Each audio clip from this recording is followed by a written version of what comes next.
नमस्कार, मैं मानसून में सभी दर्शकों का हार्दिक स्वागत करती हूँ। अभी हम पहुँचे हैं रायपुर के तूता के धरना स्थल पे, जहाँ पे बीएड प्रशिक्षित सहायक शिक्षक अपनी मांगों को लेकर अनिश्चितकालीन हड़ताल पे बैठे हुए हैं। आज हड़ताल का 20वां दिन है। लगातार अपनी मांगों को लेकर सरकार से गुहार लगा रही है और विरोध प्रदर्शन कर रही है। साथ ही कुछ जो सहायक शिक्षक है वो अनशन पर भी बैठे हुए हैं। आइए हम जानते हैं कि इनकी मांगें क्या है और लगातार अपनी मांगों को लेकर अनिश्चितकालीन हड़ताल पर बैठे हुए हैं। जी मैम, हमारा सरकार से यही मांग है। हम लोग 19 दिन से यहाँ बैठे हुए हैं। हमारे बातों को सुनने के लिए सरकार से कोई भी नहीं आया है। हम चाहते हैं कि वो हमारे पास आए, हमारी बातों को सुने और हमारी क्या मांग है उसको जाने। हमारा सरकार से ही मांग है कि हमारी इस पूरी प्रक्रिया में कोई भी गलती नहीं है, तो हमारी सेवा को सुरक्षित किया जाए और हमारा समायोजन जल्द से जल्द किया जाए। आपसे मिलने के लिए प्रतिनिधिमंडल अभी पहुँची नहीं थी? नहीं, कोई भी नहीं पहुँची मैडम। आने वाले दिनों में और क्या करेंगे? हड़ताल में रहेंगे? मैम, ये हड़ताल तब तक रहेगा जब तक कि हमारा समायोजन न हो पाए। यहाँ से कोई भी जाने वाला नहीं है जब तक कि समायोजन को प्राप्त नहीं कर लेंगे।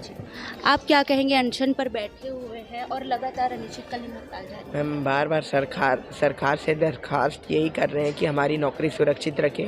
हम हर एक संभव प्रयास कर रहे हैं सरकार को मनाने का और सरकार से यही विनती करते हैं कि हमारी नौकरी सुरक्षित रखें।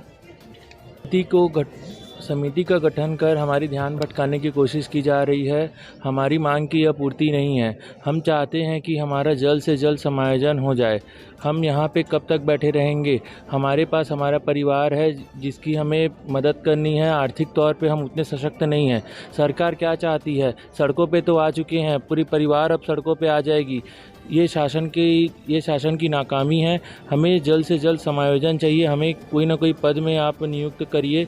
हमारी यही मांग है। विष्णुदेव साय या भाजपा के सरकार का कोई भी प्रतिनिधित्व आकर हमें आश्वासन दे। हम यहाँ पे इंतज़ार कर रहे हैं। हम 20 दिनों से धरने पर बैठे हुए हैं और 10 दिन का हमने अनुयायी यात्रा सरगुजा से लेकर बस यहाँ रायपुर तक हमने निकाला, यहाँ तक पहुँचे हैं। तब भी शासन को कोई ध्यान नहीं हो पाया। हमने ध्यान आकर्षित करने के लिए ना सिर्फ अनशन पर बैठे हैं, इससे पहले हम अनुयायी यात्रा निकाल चुके हैं। पैदल हम अंबिकापुर से रायपुर तक आए हैं। उसके बाद हमने तरह तरह की ज्ञापन के माध्यम से अन्य तरीक़ों से शासन सर बात पहुंचाने की कोशिश की है। हमारे यहाँ जितने भी टीचर्स हैं सबने मुंडन भी कराया है। महिला टीचरों ने अपना केस दान किया। कई घंटों तक 8-8, 12-12 घंटे तक हम पानी में खड़े रहे, तो भी शासन को कोई सूद लेने यहाँ नहीं आया है। तो हम शासन से दरख्वास्त करते हैं कि हमारे पास आए, हमारी बात सुने और हमारे जो नियुक्ति टर्मिनेशन जो हो चुका है उसे तत्काल रूप से कैंसिल करें।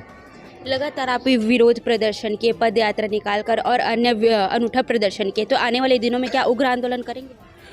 हम शिक्षक हैं, हम कोई आंदोलनकारी नहीं हैं। शासन ये ना समझे कि हम कुछ गलत मांग लेकर बैठे हैं। हम अपनी जायज़ मांग को ले बैठे हैं। हम गांधी जी के रास्ते पर चले, हम विवेकानंद जी के रास्ते पर चल के आए हैं। हम अटल जी को अपना आराध्य मानते हैं। हम कोई गलत कदम उठाने के लिए यहाँ बैठे नहीं। हम अब एक जायज़ मांग को लेकर बैठे हैं। शासन को हमारी मांग सुननी चाहिए। तो ये थे सहायक शिक्षक और भी जो सहायक शिक्षक, महिला सहायक शिक्षक, उनसे हम सीधे बात करेंगे। अपनी मांगों को लेकर हड़ताल पे बैठे हुए क्या कहेंगे? मैम, हमारी जो ये हड़ताल शुरू हुई है वो एक्चुअली शुरू हुई है अनुयायी यात्रा के साथ। 350 किलोमीटर की यात्रा करके अंबिकापुर में रहने वाले जो हमारे शिक्षक साथी थे वो लोग पैदल चढ़कर यहाँ तक आए हैं। और उसके बाद से जब रायपुर में आए, बिलासपुर में तो हमारी यात्रा को स्थगित कर दिया गया था। उसके बाद रायपुर में तूता में धरना स्थल की परमिशन मिली और उसके यहाँ पर आने के बाद भी रक्तदान, केशदान, गौ सेवा, मंदिर, मस्जिद, गिरजाघर और चर्च में जाकर भी सभी जगह पर सेवा वगैरह भी की गई हमारे द्वारा, लेकिन शासन का ध्यान केंद्रित नहीं कर पाए। और इसीलिए अब शासन का ध्यान केंद्रित करने के लिए 3 दिन से, आज तीसरा दिन है, हम लोग 21 साथी हम लोग भूख हड़ताल पे बैठे हुए हैं। लेकिन फिर भी सरकार तक हमारी पीड़ा पहुंच नहीं पा रही है। तो मुझे ये नहीं समझ में आ रहा है कि सरकार, पहले ये कहा जाता था कि जो शासन होता है उसके आँख, नाक, कान बंद होते हैं। अब सचमुच ऐसा लग रहा है कि उसने आँख और कान हमारी तरफ से तो बंद कर लिए, कि हमारी तकलीफ ना उसको नहीं सुनाई दे रही है, नहीं दिखाई दे रही है, ना ही हमारी आवाज़ उस तक पहुँच पा रही है। इतने दिनों से आप अनिश्चितकालीन हड़ताल पे बैठे हुए हैं, क्या परेशानियां आ रही है यहाँ पे? तमाम तरह की परेशानियां हैं यहाँ पे। आप खुद ही देख रहे हैं कि किसी प्रकार की सुविधा नहीं है। यहाँ जो महिला शिक्षिकाएं रह रही हैं, उनके साथ छोटे बच्चे रह रहे हैं, उनको खुले में रहना पड़ रहा है। यहाँ पे जो बाथरूम वगैरह की व्यवस्था है वो भी प्रॉपर नहीं है, बहुत ही गंदा रहता है यहाँ। और खुले में सोना, इतनी ठंड में रात को यहाँ रहना, तो बहुत सारी तकलीफ़ें हम लोग फेस कर रहे हैं।